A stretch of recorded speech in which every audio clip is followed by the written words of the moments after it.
Ben Stokes की एक गलती और पहले ही दिन इंग्लैंड की हो गई है हार पक्की। गिल, जायसवाल और पंत का सबसे बड़ा इंग्लैंड पर प्रहार तो अब पक्की हो गई है इंग्लैंड की हेडिंग्ले टेस्ट में करारी हार। आखिरकार कैसे इंग्लैंड की टीम पहले ही दिन अब हारती नजर आ रही है, ये सब कुछ आपको हम इस वीडियो में बताएंगे। और आपको हम ये भी बताने वाले हैं किस तरीके से बेन स्टोक्स की एक जो गलती है वो उनके इंग्लैंड की पूरी टीम पर भारी पड़ती नजर आ रही है, और किस तरीके से अब भारतीय टीम इस वक्त पहले ही दिन इंग्लैंड को बैकफुट पर धकेल चुकी है और दूसरे दिन की प्लानिंग भी टीम इंडिया की तैयार है। ये सब कुछ आपको हम इस वीडियो में बताएंगे। वीडियो पूरा देखिएगा, पसंद आए तो लाइक कीजिएगा, शेयर कीजिएगा दोस्तों में, और चैनल पर पहली बार आए हैं तो क्रिक रोस्ट की फैमिली में सब्सक्राइब बटन दबा करके अभी शामिल हो जाएगा। चलिए वीडियो को शुरू करते हैं। आप सबको मालूम है कि भारतीय यंग टीम जब इंग्लैंड के दौरे पर पहुंची है तो उसके बाद कई सारे बयान आ रहे थे इंग्लैंड के प्रो क्रिकेटर्स के। कुछ लोग तो यहां तक कह रहे थे कि 5-0 से भारतीय टीम हारने जा रही है। लेकिन जिस तरीके से हेडिंग्ले टेस्ट मैच में ऐसे ऐसे कारनामे किए गए जो इतिहास में कभी नहीं हुए, तो उसको देख करके अब ना सिर्फ इंग्लैंड के पूर्व क्रिकेटर्स और एक्सपर्ट्स दंग रह गए हैं, बल्कि इंग्लैंड के टीम के भी पसीने छूट गए हैं।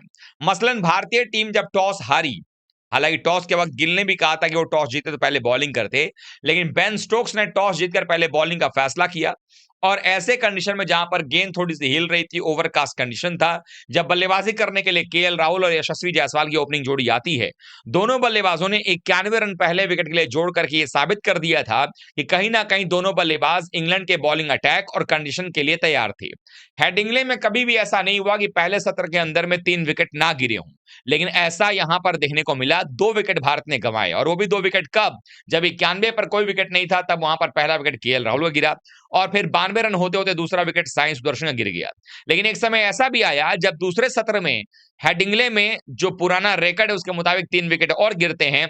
इस सत्र में जायसवाल और गिल के बीच 129 की पार्टनरशिप होती है, और दोनों बल्लेबाजों ने इंग्लैंड के गेंदबाजों को बैकफुट पर धकेल कर रखा और विकेट नहीं गिरने दिया।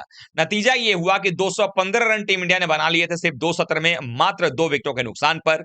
एक तरफ जायसवाल बल्लेबाजी कर रहे थे शतक बना करके, दूसरी तरफ जो है वो शुभमन गिल भी धीरे धीरे अपना शतक पूरा कर चुके थे। कप्तान इस वक्त क्रीज पर मौजूद थे, और जिस प्रकार से शुभमन गिल ने शुरुआत किया, अपने बल्लेबाजी की शुरुआत की इस पारी के दौरान, उसमें साफ तौर पर कॉन्फिडेंस झलक रहा था। लेकिन जब चाय काल के बाद खेल शुरू हुआ और आखिरी सत्र 2.5 घंटे का था, तो उस समय आने के साथ ही सिर्फ 1 रन अपने खाते में जोड़ पाए थे जायसवाल, और वो आउट हो गए 101 रन बना करके।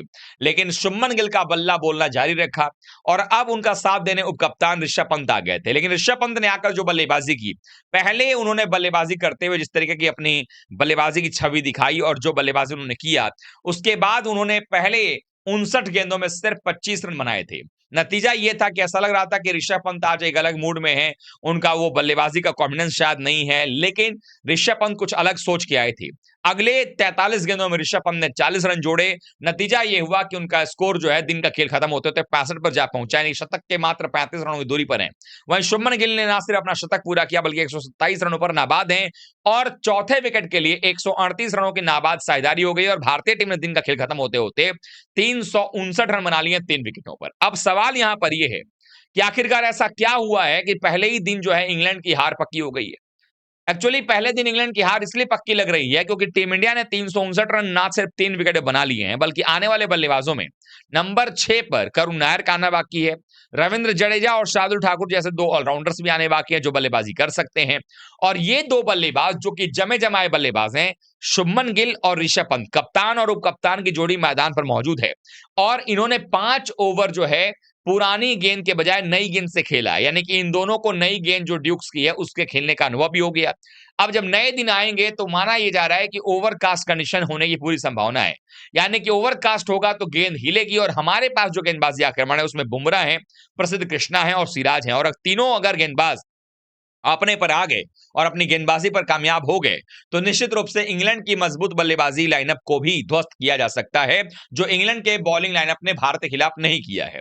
उसके साथ ही साथ आपको बता दें कि 359 रन यानी 141 रन भारत अगर और बनाता है तो 500 रन भारतीय टीम के बन जाएंगे, और 500 रन बनाने के लिए टीम इंडिया लगभग 1.5 सत्रों का इस्तेमाल करेगी।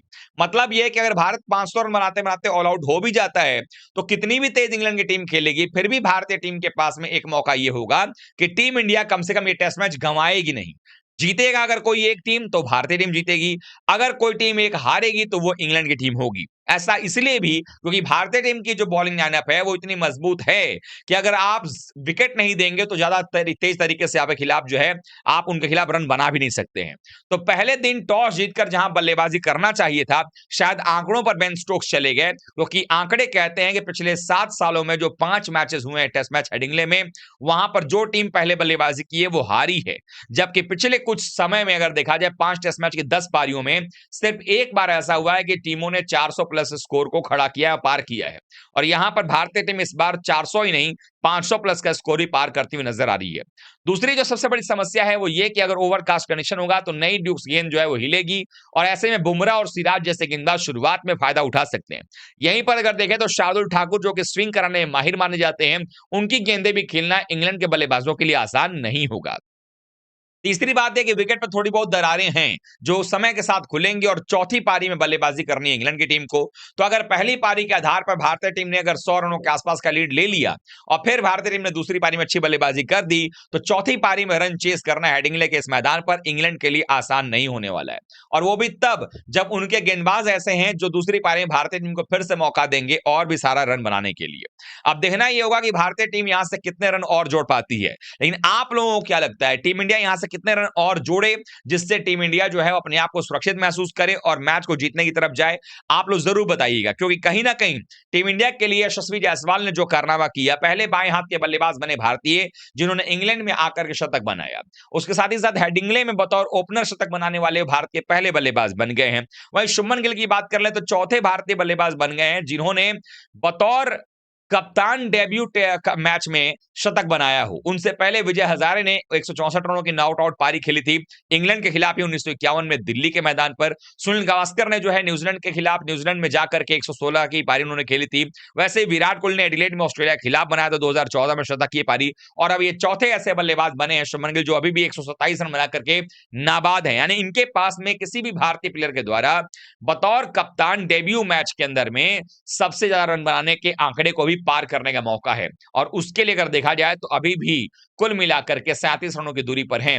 164 रन विजय हजारे जी के थे और अब शुभमन गिल हैं। लेकिन एक चीज नजर आई है कि भारतीय टीम के सही बल्लेबाजों ने, साइंस वर्षन को अगर छोड़ दिया जाए, जिन्होंने भी 10 रनों का आंकड़ा पार किया, उन्होंने कुछ अच्छे स्कोर बनाए हैं। मसलन अगर केएल राहुल की बात करें, भले उनका 50 नहीं हुआ, लेकिन वो 42 रन बड़े इंपॉर्टेंट इसलिए थे क्योंकि उन्होंने जायसवाल के साथ मिलकर के एक अच्छी साझेदारी निभाई थी।